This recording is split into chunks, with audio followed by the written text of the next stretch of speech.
రైట్గా ఒకసారి నర్సాపూర్ నియోజకవర్గంలో ఉన్నటువంటి బీసీల పరిస్థితిని ఒకసారి చూద్దాం. Narsapur assembly constituency history and detailed analysis, details of voters and assembly elections. Total number of voters Narsapur నియోజకవర్గంలో 2,06,837 మంది. 2,06,837 మంది ఓటర్లు ఉన్నారు అక్కడ. ఇందులో మొత్తం బీసీ ఓటర్లు ఎంతమంది అంటే 1,44,943 మంది. 2,06,837 ఓట్లలో కేవలం బీసీల ఓట్లే 1,44,393 ఓన్లీ బీసీల ఓటర్లు. ఇక ఓసీలలో ఇప్పుడు ప్రాతినిధ్యం వహిస్తున్నటువంటి రెడ్ల ఓట్లు ఎన్ని ఉన్నాయంటే ఈ 2,06,837 7,694 ఓట్లు అంతే. 7,694 ఓట్లు కేవలం ఏది రెడ్డిలే, అక్కడ ఏది నర్సాపూర్ కాన్స్టిట్యున్సీలో. బీసీలే 1,44,993 ఏమో బీసీల ఓట్లు. ఇవి గట్టిగా 2 ఊర్ల సర్పంచ్కి సరిపోని ఓట్లు వాళ్ళవి. ఇక్కడ మరి 1,44,000 ఓట్లు ఉన్నటువంటి బీసీలు ఎన్నిసార్లు ఎమ్మెల్యే అయ్యారు నర్సాపూర్ నియోజకవర్గం నుంచి అంటే ఒక్కసారి. మొత్తం 11 సార్లు ఇప్పటికీ ఆడ ఎలక్షన్ జరిగితే ఒక్కసారి మాత్రమే బీసీ ఎమ్మెల్యే అక్కడ కాగలిగిండు. ఎవరు ఆయన అంటే జగన్నాథరావు. 1983 చౌటి జగన్నాథరావు అని చెప్పి ముదిరాజ్ బిడ్డ 1983లో ఒక్కసారి ఇండియన్ నేషనల్ కాంగ్రెస్ పార్టీ నుంచి అక్కడ విజయం సాధించడం జరిగింది. అప్పటి నుంచి 1985 నుంచి ఇప్పటి వరకు మొత్తం రెడ్లే.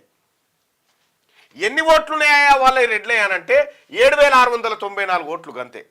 7,694 ఓట్లున్నోళ్ళు 10 సార్లు ఎమ్మెల్యేలు అయ్యారు. 1,44,000 ఓట్లు ఉన్నటువంటి బీసీలు ఒక్కసారి అయ్యారు. అది కూడా 2 ఏళ్ళే. ఇక్కడ చిమ్ముల విఠల్ రెడ్డి 1978లో ఆయన అయిండు. ఆ తర్వాత 1985లో చిమ్ముల విఠల్ రెడ్డి, మళ్ళా 89లో విఠల్ రెడ్డి, 94లో విఠల్ రెడ్డి.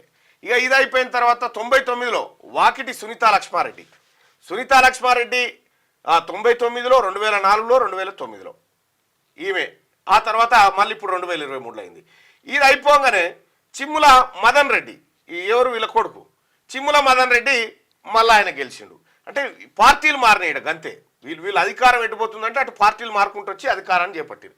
ఇక్కడ మనం క్లియర్గా అర్థం చేసుకోవాల్సింది 1983 నుంచి ఈరోజు దాదాపు 41 సంవత్సరాల కింద నర్సాపూర్ నియోజకవర్గంలో బీసీ ఎమ్మెల్యే అయిండే. ఇప్పటి వరకు బీసీ ఎమ్మెల్యే కాలే. ఇక్కడ వాస్తవానికి ఈ నర్సాపూర్ కాన్స్టిట్యున్సీ ఎవరు, ఈయన పేరేంది, మన మెదక్ జిల్లాలో ఉంటుంది కాదు, ఆయన పేరు కాంగ్రెస్ పార్టీ నాయకుడు. ఆయన టికెట్ వస్తే ఆయన గెలిచినాడు. మిస్ అయిపోయింది. బీసీ ఆయనే, గాలి అనిల్ కుమార్కు వస్తే ఆయన అయ్యేటోడు.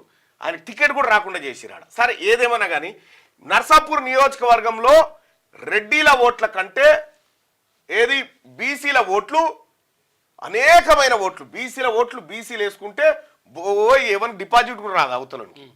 వీళ్ళ ఓట్లు వీళ్ళు వేసుకుంటే వీళ్ళకి కూడా డిపాజిట్ రాదు.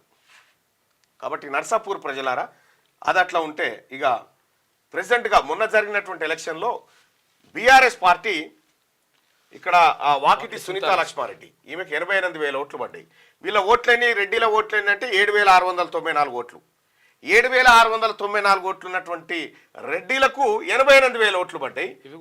ఇక కాంగ్రెస్ ఆవుల రాజిరెడ్డి అని ఈయన ప్లేస్ లో గాలి అనిల్ కుమార్కి ఇస్తే బంపర్ మెజార్టీతో గెలిచినాడు. ఇక్కడ ఆవుల రాజిరెడ్డికి ఇచ్చిరు, ఈయనకు 79,000 ఓట్లు పడ్డాయి. అంటే దాదాపుగా ఎన్ని ఓట్లు అంటే 1,60,000 ఓట్లు. 1,60,000 ఓట్లు రెడ్లకు వేసారు బీసీలు. బీసీ ఓడు అరగొల్ల మురళీ యాదవ్ నిలబడితే 22,000 ఓట్లు పడ్డాయి. ఇది గతం. అంటే ఇప్పుడు బీసీలో చైతన్యం వచ్చి అందరూ ఒకటైరు కాబట్టి ఈ పరిస్థితి ఉండకపోవచ్చు. ఇంకా జెడ్పీటీసీల పరిస్థితి ఒక్కసారి చూద్దాం.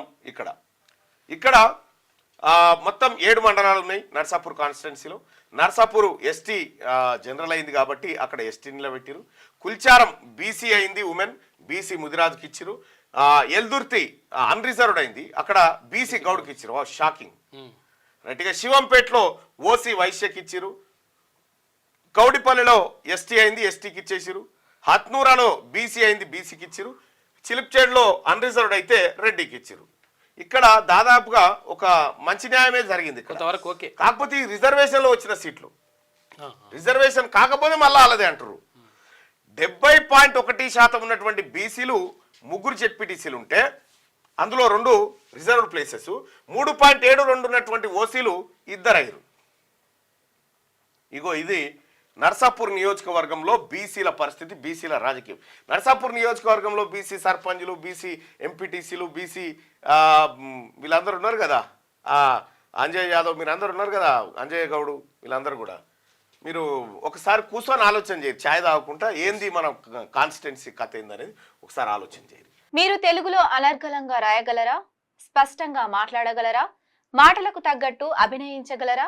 అయితే ఇంకెందుకు ఆలస్యం, క్యూన్యూస్ మీకు ఒక మంచి అవకాశాన్ని ఇస్తుంది. క్యూన్యూస్ లో పనిచేయటకు లేడీ యాంకర్స్ కావాలను సంప్రదించవలసిన నెంబర్ 8688926084. QNewsAds@gmail.com ను సంప్రదించండి. లైక్ చేయండి,